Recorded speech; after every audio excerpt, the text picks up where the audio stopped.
Dua was-sihir dan sihir. Sihir ini ialah menggunakan ilmu secara gaib, menggunakan syaitan untuk merosakkan orang, menyakitkan orang, mematikan orang, memisahkan suami dan isteri, memisahkan keluarga. Yufarriquna bainal mar'i wa zawjih, memisahkan di antara seorang dan isteri dan suaminya, menggunakan ilmu sihir.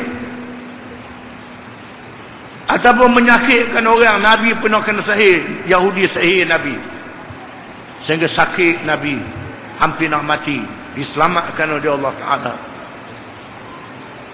Setengah ulama, banyak juga ulama mengatakan orang yang beramal dengan sihir ini kafir, keluar daripada agama Islam, maka dihukum bunuh kerana murtad, dihukum bunuh kerana keluar dari agama Islam. Mazhab Syafi'i dan mazhab yang sependapat dengannya mengatakan sihir adalah dosa besar. Kalau dia sihir menyebabkan orang mati, hukum bunuh dia.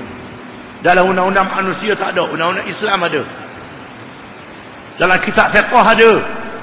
Undang-undang manusia tak ada. Ini sempurnanya undang-undang Islam.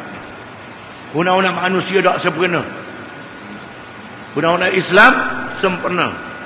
Orang yang beramal dengan ilmu sihir, yang bertemu dengan tukang sihir, upah tukang sihir, tanya tukang sihir, tunjuk tempat tu tukang sihir, itu dosa besar mereka.